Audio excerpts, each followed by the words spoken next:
Hello, Queens. Welcome to another episode of the Body Love Binge. If you're watching the video and if you're listening to the podcast, to be honest, you can probably hear and see that this is a added on recording to the one that we've just done, and I've just recorded with Harriet.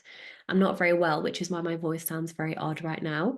But those of you that don't know Harriet, I'm very surprised, but I'm going to read her bio in case you don't know her.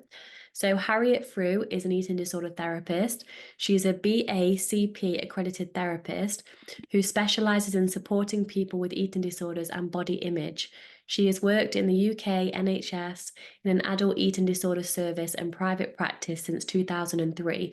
Harriet is passionate about eating disorders and enjoys writing, filming, and creating information through her podcast and social media to help and support others.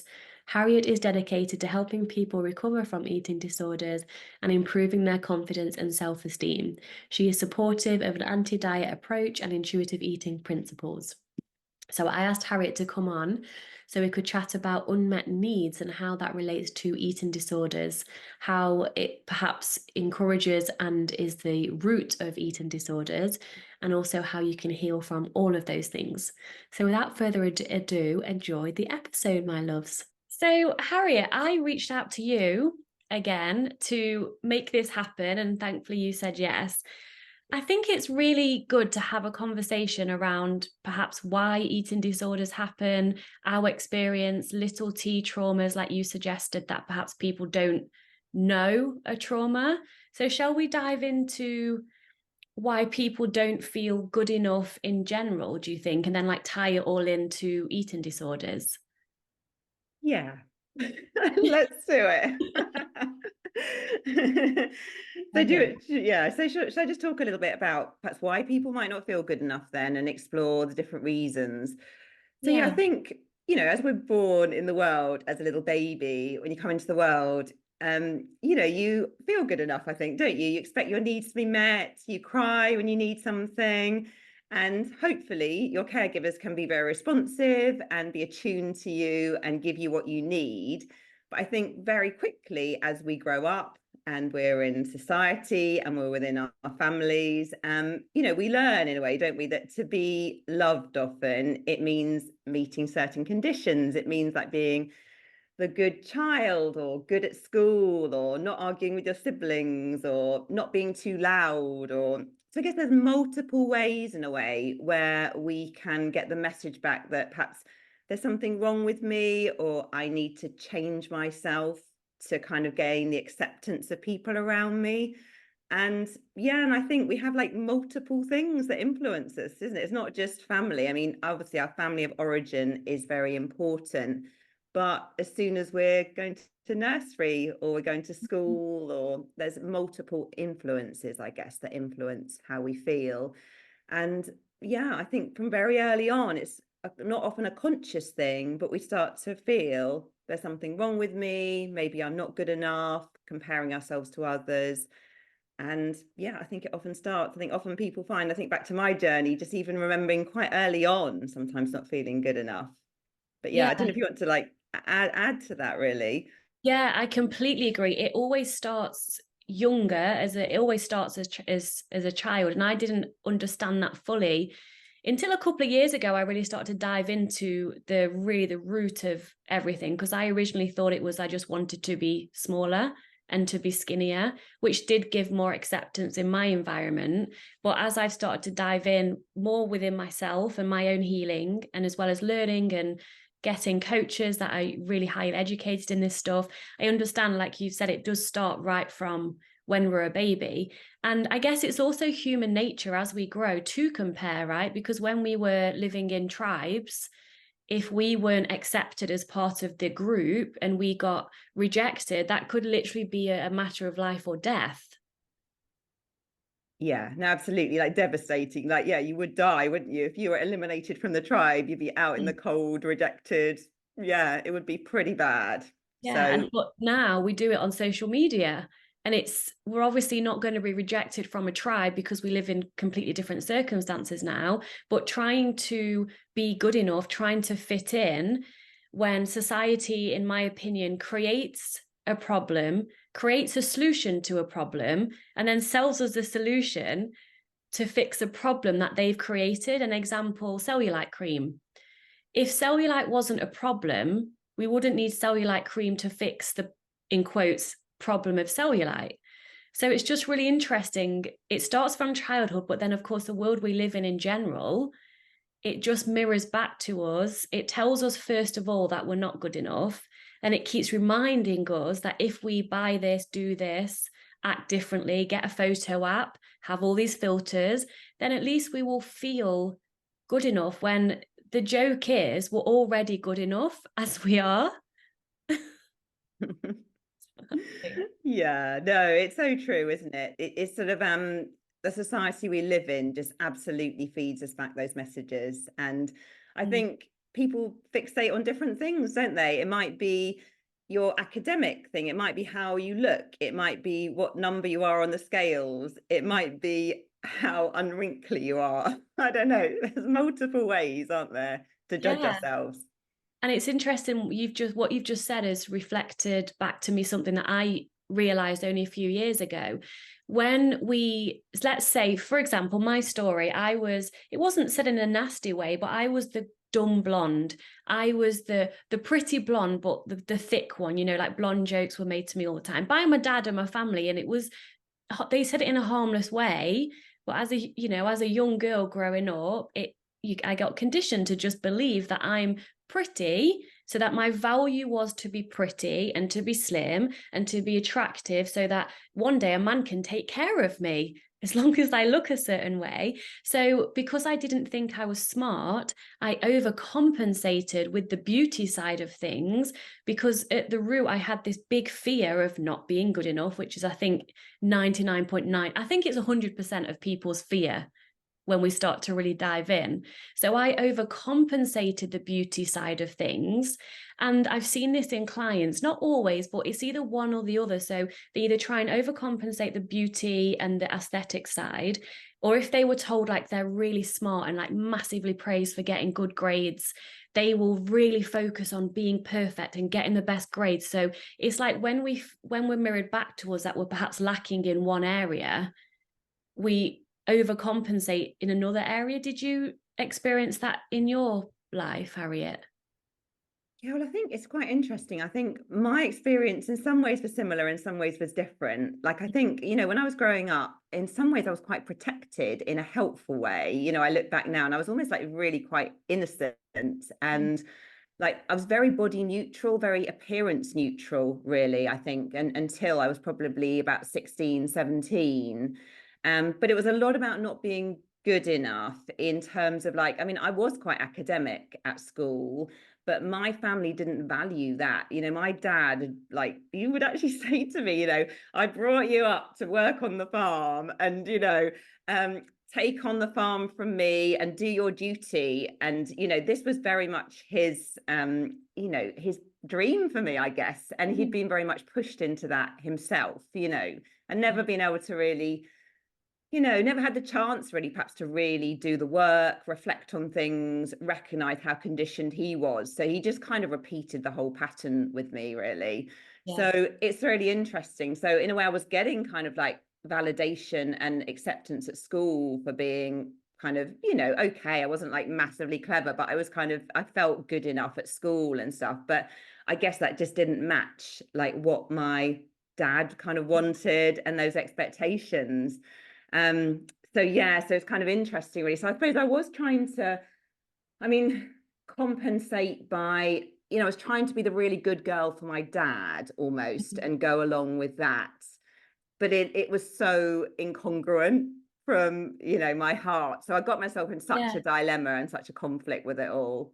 Yeah, I think what you've said brings up two words: connection and authenticity. And as children, I think as humans, actually, but it starts from childhood, obviously, we deeply crave connection and being our authentic selves, don't we? So if we need connection more so than being our authentic selves for survival as a Yeah. child. So if we're not feeling or actually being connected to our caregivers as we're our authentic selves, we start to put masks on, not show up as who we are, start to people please, start to do anything we can to get our needs met and feel that connection that we deeply desire. But then often the connection turns into attachment because it's not true meaningful connection, because our parents probably weren't taught how to actually be deeply and meaningfully connected.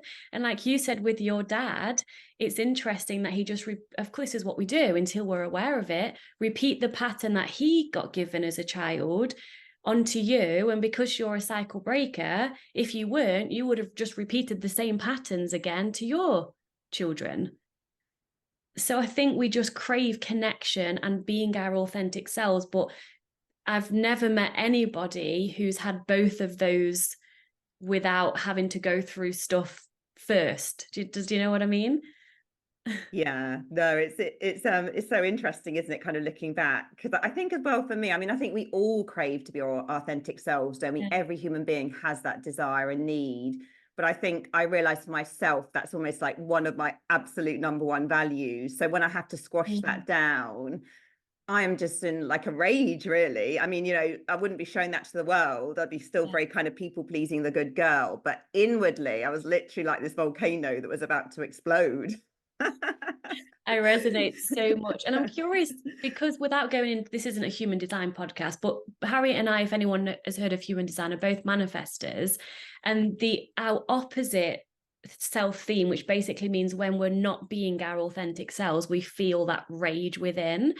And when I was a child, I remember feeling so angry, and also I was ridiculed in the anger. So for example, this many examples of this, we were all sat on a Sunday afternoon in the living room, like my mom, my dad before they divorced, and my sister, and like I would be quote bored, and I say bored in quotes because I believe that boredom is a cover up for a true deeper, more painful feeling. So I used to be bored a lot as a child. So we'd all sit there and I'd be like, I'm bored, I'm bored.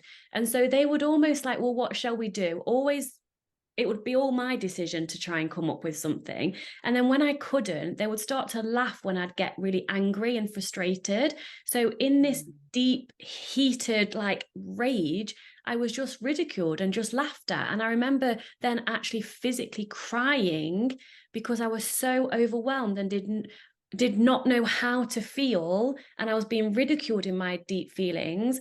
That was such a common experience for me. Then as I went into therapy and as I truly started to recover from the eating disorder, my coach and therapist were like, there's a lot of rage within you. And I was like, no, I'm never angry. I completely did unattach myself from any anger within because I just rejected it, that part of myself so much. And now, I mean, I'm very healthy with expressing my emotions. I do sometimes feel deeply angry from a past memory, and I express it and just allow it now.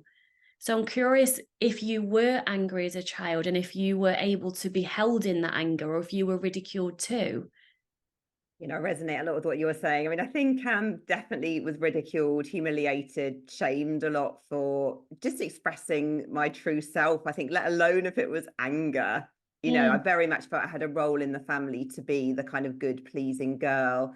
mm, I think as well, like in British culture, and maybe this extends beyond British culture, but I think as well, back in the day, it was kind of very normalized as well, wasn't it? Like, it doesn't make it right, but to sort of like to laugh at people a lot. And I think as yeah. British people, we are quite sarcastic, and I think there's really nice qualities to the kind of British humor, but I Mm, think it does verge sometimes into quite a toxic place. And what's so interesting actually is when I was doing my counselling training, my tutor pulled me up actually on my expression of anger, but in a very indirect way. And it was like one of the most difficult parts of my healing, but also one of the most useful. So she said to me, like, went into this like meeting thinking, oh, I'm going to get some nice feedback, good girl and everything. Oh, interesting. Yeah. Yeah, and I'd had like this really good rapport with this tutor as well. And she said to me, Harriet, I want to talk to you about your aggressive humor.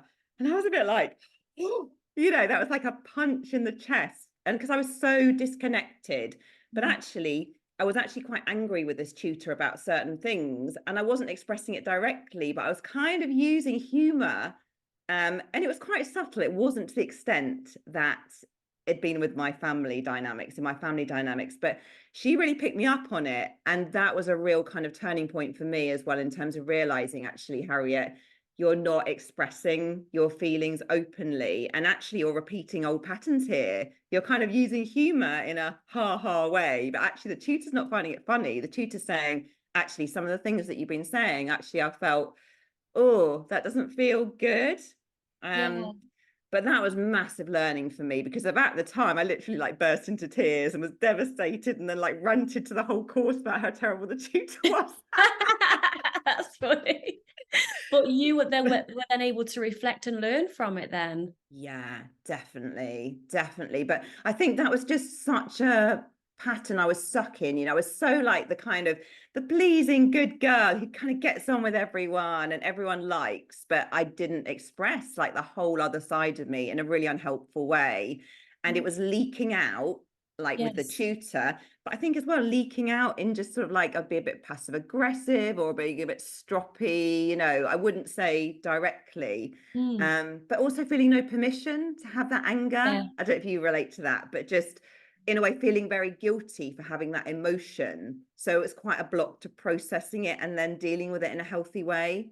Yeah, that is so interesting, isn't it? Because anger, I mean, there's a difference between anger and like dangerous rage, because anger in it's fed back to us that it's not okay and it's dangerous or it's not healthy, but that's not true, because anger felt and expressed in the right way can be so empowering and can create massive change.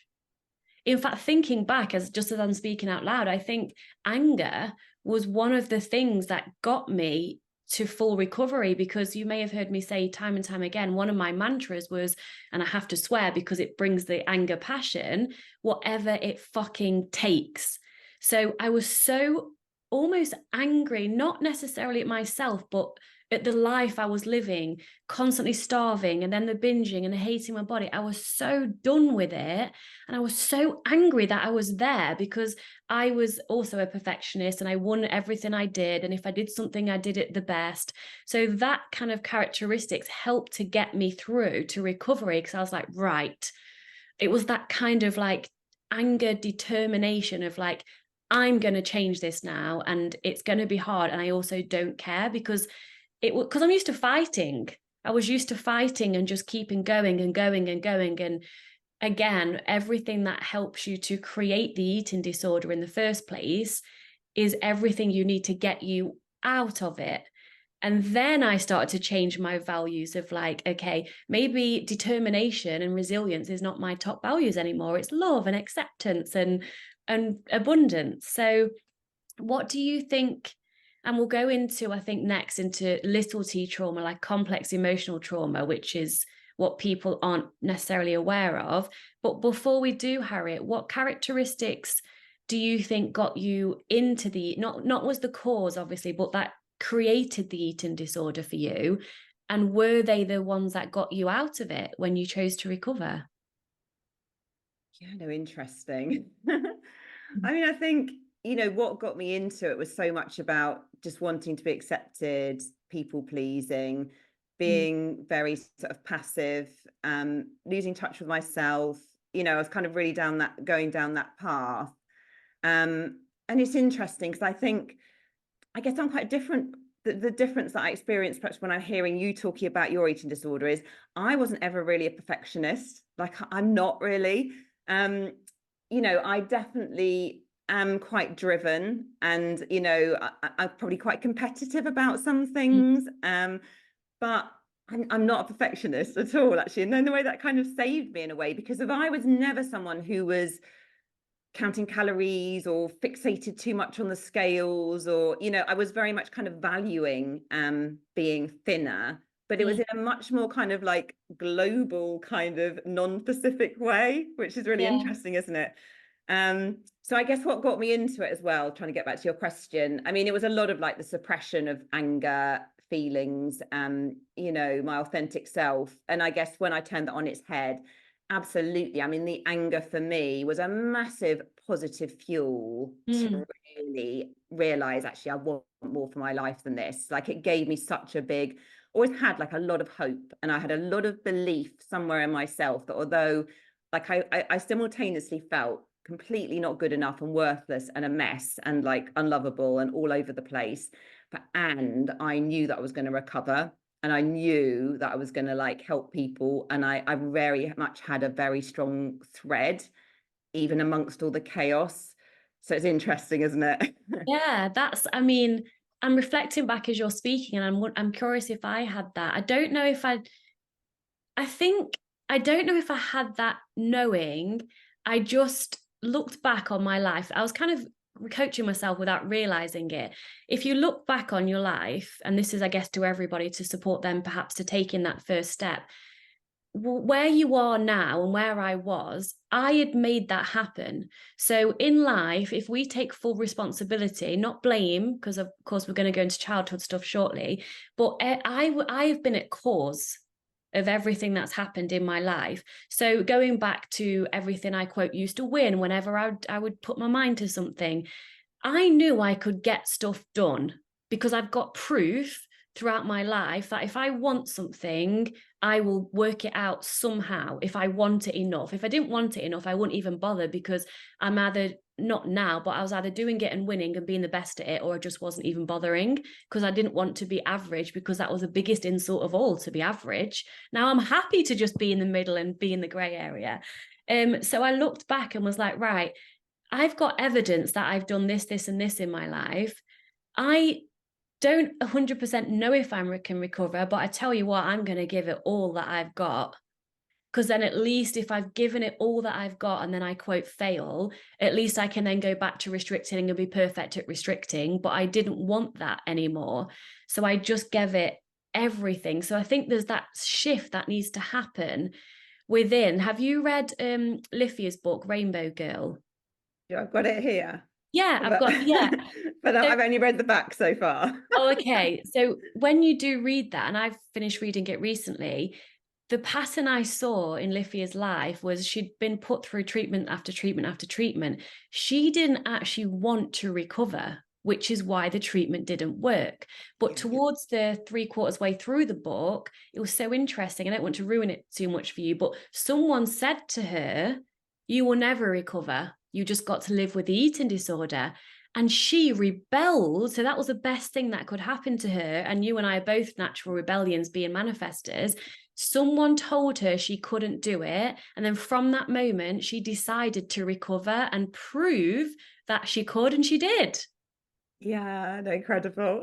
Isn't it interesting? So there's something that's got to happen within where you want it enough to go through the emotional turmoil and the physical turmoil to recover, isn't there?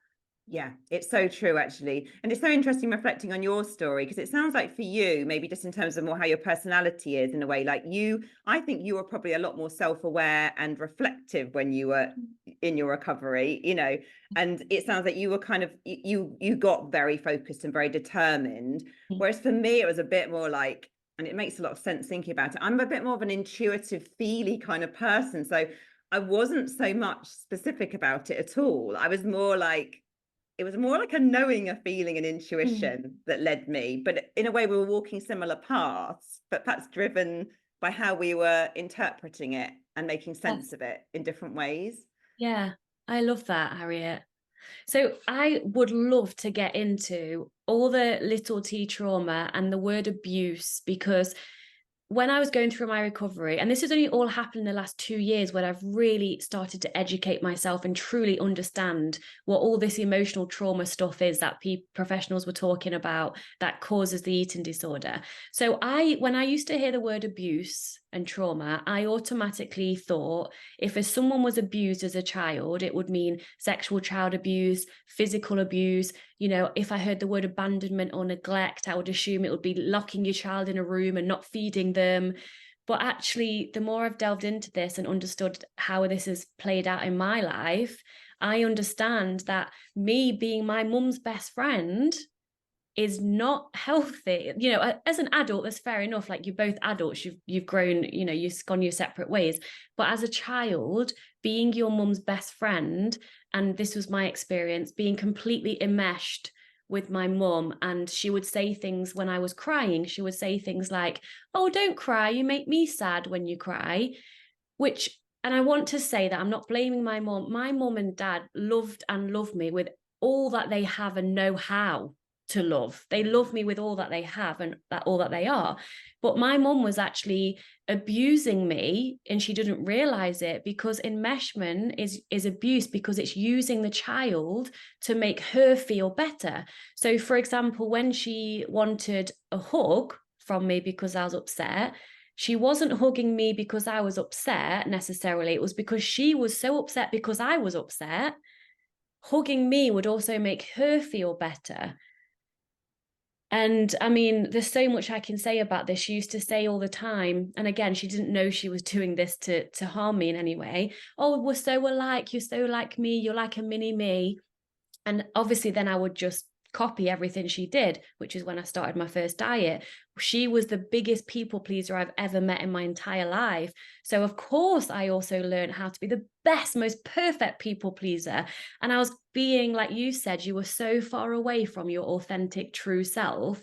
I was getting further and further away from who I was. And then the anorexia that came for me, it started off, because everyone has a different story as to what led into that. For me, it started off with me wanting just to be thinner, because my mom, I noticed as a child, all this is like all internalizing it myself.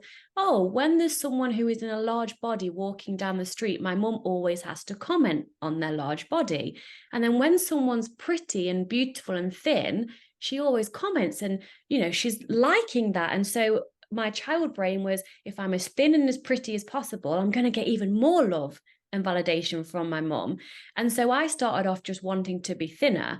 And then, because I had the genetics for the migration response, and I was at a certain weight that switched on, all of a sudden I wasn't hungry ever. Food brought me no joy, no joy whatsoever. I wanted to move, move, move, move, move. Don't eat, don't eat, don't eat. And then all of a sudden, I'm in the doctor's office with my mom, and I'm sat there, you know, as completely trying to be as small as physically and emotionally as possible. And the doctor hands me a leaflet with the words anorexia over it.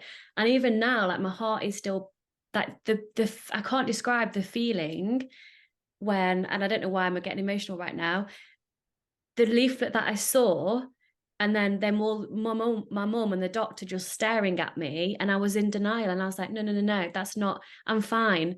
And I was in such denial that there was something wrong with me, because then I was hurting my mom. And when I was hurting my mom, it was like my heart was physically breaking, and a child shouldn't feel that, you know. It was so enmeshed. It was like I was the parent. So I'll stop there because I can keep going, but I'd love to hear. I mean, yours, I don't think was enmeshment. Yours was something different, right? What was the biggest kind of catalyst for your start of the eating disorder? Well, it's so interesting because I think, just hearing what you're saying, in a way, like you really loved your mum so much, didn't you? And then in a way you became very responsible as the child for Yeah. taking care of her emotions, being like the golden girl in a way that was going to make her feel good. And then you kind of get that feedback back. Mhm. And I guess, like, with me, with my situation, it wasn't so different in some respects, because I think for my dad, in a way, like, I really did love my dad beneath all the layers, although Mm. it may have not been so apparent on the surface, particularly when I was a teenager. Yeah. But in a way, I guess his message to me, in a way, was very much, you're to not let me down, to please me, to make me happy, to make Mm. me okay. You've got to do this. And I guess I could sense with my dad, in a way, like, although he was outwardly perhaps quite an angry, assertive, confident person, there was a lot of vulnerability. And I guess as a child, I recognize, I wouldn't have been able to put it into words, but I recognize actually underneath all these layers, my dad was very sad, struggling person. And that's just the awful, isn't it? As a child, probably how you felt with your mum, you want your parent to be okay. Mm. It's devastating, isn't it? To think, oh my God, my parent's really struggling. And in a way, if I am my authentic self, again, you can't really put this into words as a child, but I realized by me being authentic, I was like really disappointing him, letting him down, making him really sad. And I guess I could sense already as a child that he was really, really struggling. So it's different. It's kind of there's some sort of overlap, isn't there? Yeah. There's similar kind of sharing of experience there, although it's presented in slightly different ways. And I think with my mum as well, I mean, my mum is just the most loving human being ever. She's so unconditional. And I've really internalized that. And I think it enables me to do the job I do today because of she was so loving. But she couldn't cope with emotions. I remember going to talk to her about having bulimia, and she just cried, and she didn't know what to do. And then again, I was just kind of like, oh no, I've really upset my mum. This is too much for her. It's a burden. She doesn't know what to do. Yeah. So just It's your feeling, fault in a yeah, way. definitely. So feeling very emotionally alone, I guess, even though being loved. And I'm just thinking as well, maybe that leads us a bit into the kind of smaller T traumas in a way. Whereas I think people will often say in therapy, won't they? Well, nothing major happened to me. Like you were saying, like you often think of like severe abuse or being like locked in a room or something and not fed, Yes. and sadly, like some people listening or watching this may have had that, and that's just devastating. But for many of us, it's just maybe that we haven't had a parent that's been in a good place with their mental well-being, where they can show up, be attuned to us, be like that kind of safe container to hold our emotions, where we feel in a way we can just show up and be ourselves and it's okay. um Yes. and I think and then that comes out, doesn't it? Because you might have a parent that says every time you cry, don't be silly, don't be silly, just have a chocolate biscuit, or Yeah. think of something positive, or just maybe trying to fix it. If you're upset, why don't you just do this? This is what helped me. So again, not really listening or being attuned. And I think another way it shows up is where maybe you have maybe the family is just very chaotic. Maybe a grandparent dies, or maybe there's a sibling in the family that has a lot of needs. Maybe they've got learning difficulties and they need a lot of attention and a lot of appointments. So the parents are really focused on looking after that sibling, as they would be, as any caring parent would be. But then it can leave maybe other people in the family just not getting their emotional needs met. You just have to kind of get on with it a lot more. And I think as a child, you won't really have the language or realize what's wrong. You'll kind of just realize something doesn't feel quite right. I don't Yeah. feel completely at home in myself. I feel like I'm a bit of a burden or I'm too much. But you won't really understand that actually it's because my mum's really stressed and she's dealing with my sister, or my grandma's just died, and you'll just know that it all just feels too much and you won't feel safe in your body. So And you try and cope. yeah. Try and cope with it, because as humans, we're problem-solving machines. So if like you said so beautifully, Harriet, everything you've explained is spot on. And also as a child, we don't know these words. We don't understand. We don't even know that this is going on. It's just a feeling and an experience that we have. So we try to cope with it. So in a way, an eating disorder is a way of like a warped way of trying to take care of self, when you're coping with a feeling that you don't understand. Also, exactly speaking to what you said, parents that don't even know how to feel their own feelings because they've not been taught, how can they hold us in our big feelings? Because when and I wrote this down actually, something like it's being, when we're alone as a child in our big feelings, not physically alone, emotionally alone, when the parent doesn't know how to deal with the sadness or the immense anger or even the immense excitement that a child might have, then as a child you can feel very alone in those emotions, feel very overwhelmed, and then just try and cope.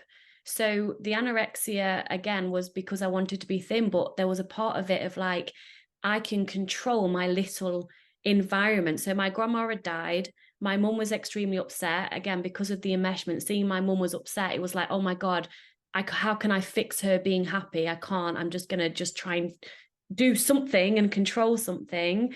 My dad was physically there, but emotionally unavailable, and still is to some degree. I love him to bits, and he loves me as much as he knows how. He had a very challenging childhood back, when he was growing up.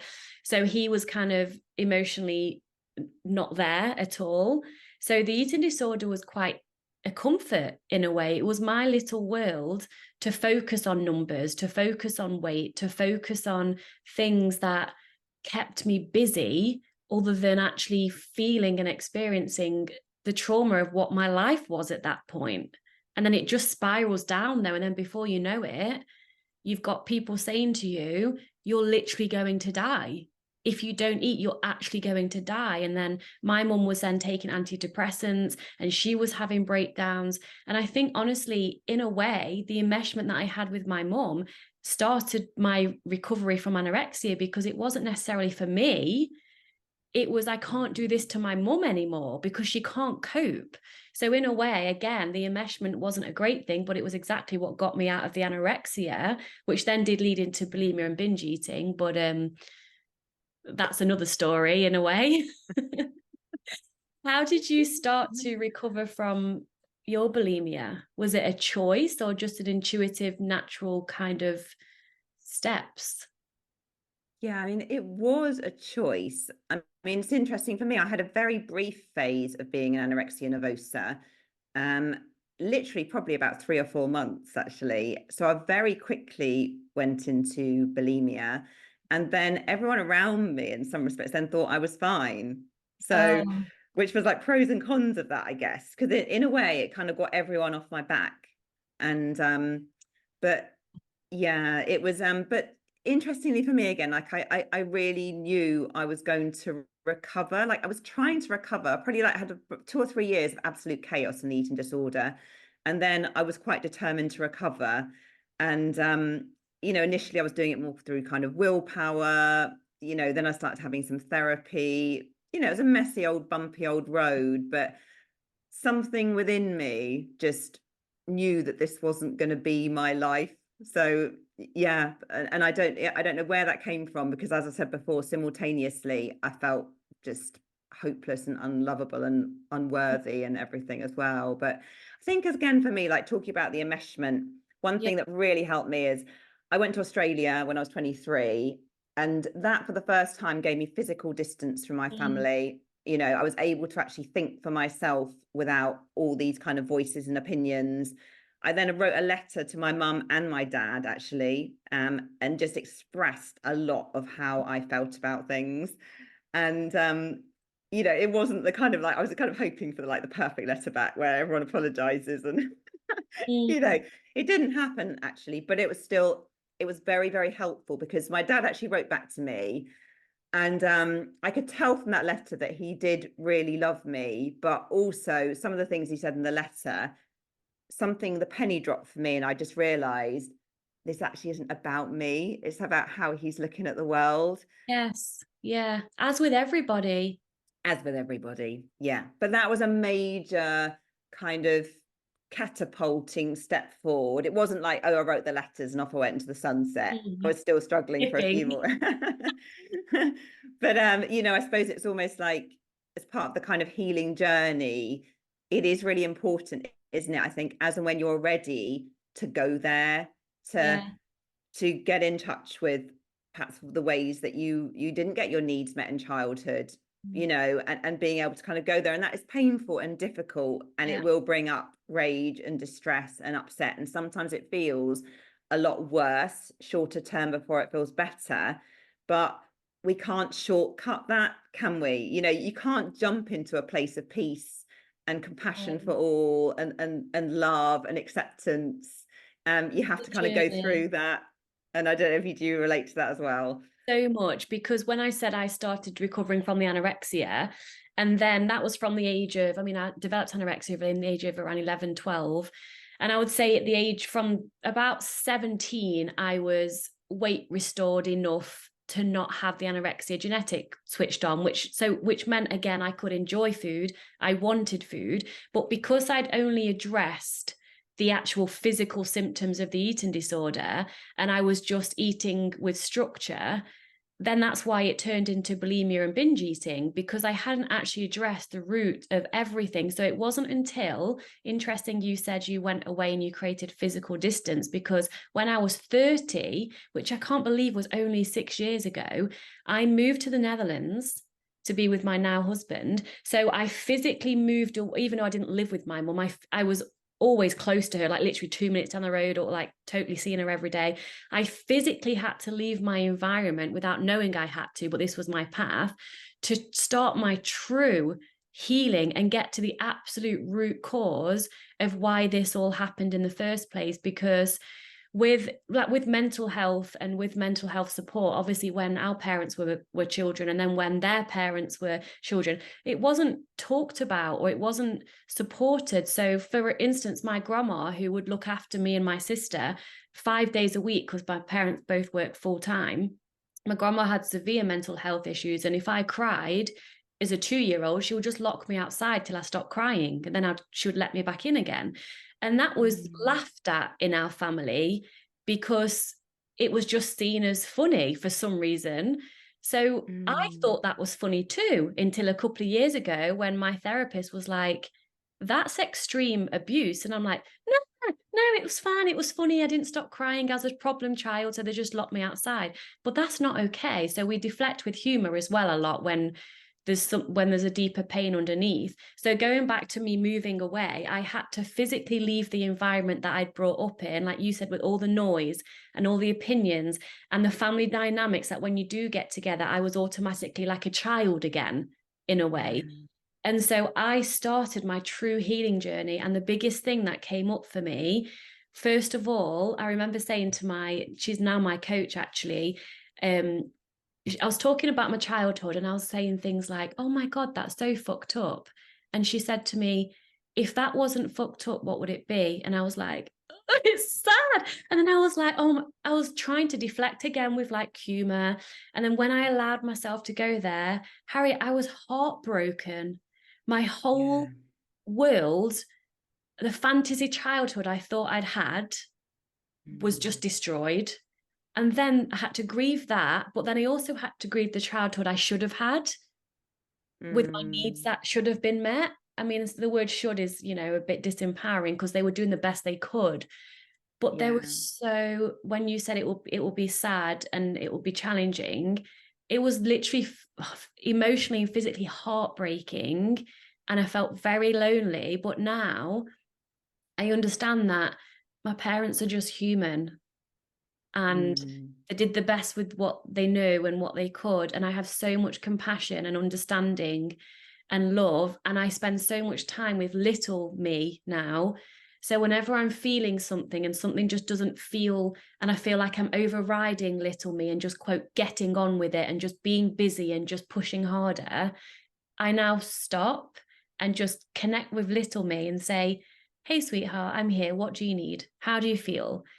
And the simple act of just stopping and checking in with little me is reparenting. And that's everything in recovery. And then, of course, taking the steps to recover and doing the body image work, which is deep work, but it's surface level stuff compared to this work.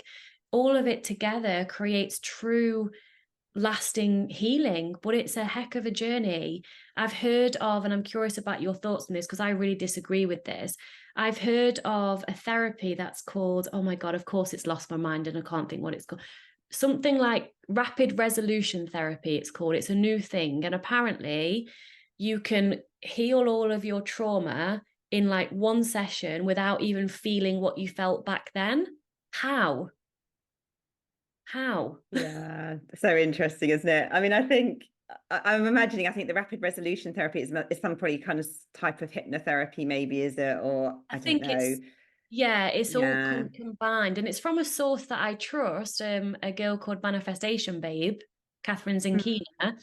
So I'm not saying I'm right in this because I don't know, but my intuition is almost, and maybe it's just because I'm choosing to still have to suffer in order to heal. I don't know. Yeah, I mean, I think like most things, there's probably nuance in there, isn't there? Like, I'm sure if you and I had had a session of rapid resolution therapy, it may have been massively helpful as another tool along the Yeah. journey, and it might have provided some insight and a bit of a breakthrough.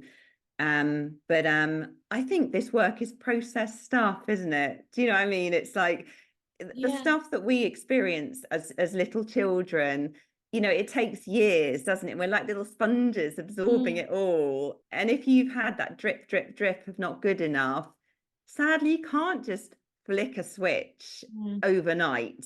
You know, I think you can, you know, I think there's value in all these methods, and you may be able to really kind of catapult yourself forward to a new level.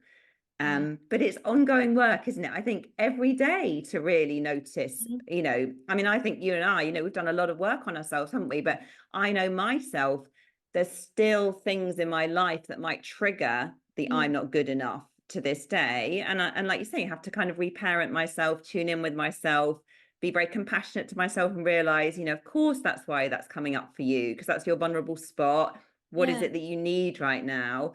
So you can respond to it in a very different way, can't you? But it's you know, it's not like a miracle pill, is No. there? You know. And that is the work, and I'm so grateful to be on this journey, because I say I'm fully recovered, I am, but it doesn't mean the work completely it never Oh, stops. Like, definitely. I notice within my business and the way I support my clients, I have to be really careful I'm not allowing my clients and myself to create a codependent relationship with me and my clients, because that's all I've ever known growing up with my mom. There's a part of me that I'm working on with my coach now that likes to be needed, Yeah. because I feel, because I'm so of service and that's who I am. But there's a part of that that's actually a bit of a trauma bond, to want to be needed and to be able to help people so much in the way I do. Where do you draw the line between codependency and empowering the client? So that's what I'm currently working on. So noticing a little bit of people pleasing that's left, and a little bit of codependency that I'm creating with my clients. So I don't know if you feel comfortable sharing if you're working on anything within your personal and spiritual journey. Yeah, no, I think, I guess it's multiple things, isn't it, really? I mean, I think the people pleasing part is something I still have to really work on. And I think the way I manage that sometimes as well is I'm super boundaried, and I'm very protective of my time and energy. But Mhm. sometimes I think I'm trying to navigate that path between that nice balance, in a way, of not protecting myself too much, Mhm. because of, you know, I think I was such a people pleaser, but now in a way I've become very sort of self-validating and almost much more detached. And but maybe Yes. now I've gone a bit more the other way. So it's, you know, so that's what I'm working on as well, to try and find that sweet spot of real deep connection and authenticity in relationships, but Mhm. not being too pleasing or not being too detached. And, you know, and that's an ongoing journey, isn't it? To kind of really just to nail that, really. Mhm. Because I think, I know I'm perhaps a bit like you, I feel things so deeply, and you know, I am a very emotionally driven person in a way, and I have to protect myself a lot from that, in terms of what I let in as well, because of I have the tendency to take the responsibility of the world on my shoulders. So I'm quite ruthless about where I let my energy out now, I guess, really, and what I let in. But I have to be quite protective with that. So I think Yeah. that's an ongoing journey. Yeah, that's Yeah. beautiful that everything's a pendulum swing, I guess, like the way of life. And then when we just naturally allow it to find its own balance, it's almost like when you were sharing that, I'm almost like, well, of course you've gone the other way, because if it was so far one way and Yeah. now you have self-love and you want to protect yourself, of course it's going to go the other way slightly. So I still probably need to go more the way you are, and then find, I think I'm still leaning towards still pleasing, but it's, it's something I'm working on. I'm definitely getting better at it. It's a journey. Is there anything, because I'm just looking at my notes, have I missed anything we want to chat about? I think we've gone through everything we wanted to chat about, but is there anything that we've not said that you want to share, Harriet? No, I always say no, and then I say Yeah, yes. I'm And that's also it. thinking, actually. Hmm. I mean, I think I would just want to kind of end on kind of giving hope to people. And because I feel sometimes I'm quite a long way along the recovery journey. And, you know, a lot of people that are reaching out to me are like really in the trenches. And then they kind of look at you as this recovered person, don't they? And they think, oh my God, I'm never going to get there. Or, you know, you're just different from me, or you're more resourceful, you're more resilient. But I suppose I just really want to say, like, you know, I have been in those trenches of genuinely just like having no sense of self and really chronic low self-esteem, really poor emotional regulation. Yeah, just feeling so unworthy, I guess, and unlovable. And I think it has been a journey, but today I really do feel a great sense of peace. And you know, I don't compare myself with other people. You know, I really feel I'm very aligned with my mission and my purpose. So I guess I just want to say to everyone listening and watching that that is possible for you. You know, your journey will be very, very different from mine and from yours. But actually, you know, you were not put on this planet to like lose weight and be thin and be controlled by food. You know, you have your things within you, and you probably know what they are when you really kind of reflect. You know, you're here to do something, to bring yourself meaning and purpose and joy and connect with others. So I guess I just really want to say to people, like, that is possible for you too, because I think people sometimes don't believe that.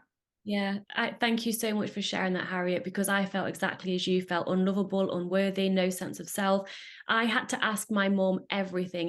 Before I bought a pair of knickers, I had to send her a picture and be like, "What?" I'm not joking. Like before I broke up with a boyfriend, I had to literally ask what she thought. So I couldn't trust myself even for decisions such as what underwear I'm going to buy. So, and people look at me now and see this. When I say the word successful, whatever that means to the person, but I have time freedom, financial freedom. I'm living my passion and purpose. I'm a very strong, driven woman. And people look at me and they only see who I am today. And I share as much as possible about who I was. But to reflect just back what you said, Harriet, it's every single person can recover no matter what they've been through. It might just take a bit more time and we might go left and right as we continue to go progress upwards, but every single person can recover. And it's just about taking that first step. And one of my coaches said to me, and you would have heard this similar before, but the way he said it was just so cool. He said, all you have to do is follow the first breadcrumb. You follow the first breadcrumb, you get the second breadcrumb, etc. Then you'll find a loaf of bread. And you keep following the loaves of bread, and then you find your bakery. And I am in my bakery right now, and so are you, Harriet. And Yeah. I don't want a factory. I'm quite happy with this bakery where I'm at. But if my heart leads me to find another bakery, then I will. So I think it's coming right back to this present moment right now and now and now, and this will get boring, like in this moment now, that's all we have. What do you want? How do you feel? Be with little you, and then take the action towards what you want. Because like Harriet says, there's more to life than trying to be thin, staying thin, and trying to be good enough in the eyes of others. Because like we said towards the beginning of this episode, you're already good enough. Start acting like it, and then you will feel it. Amen. Yeah. Well, this has been wonderful, Harriet. I was laughing at the start because I was very abrupt at the start, wasn't I? I was like, Oh, I didn't notice that. at the start, I was like, right, we're going to talk about this, and this, go. So sorry for the abrupt start if anyone else also thought it was abrupt, but thank you, Harriet, for agreeing to have this conversation with me, and I hope it helps so many people. Yeah, thanks so much for having me, Victoria. Yeah, thank you. Much love to all our listeners and watchers.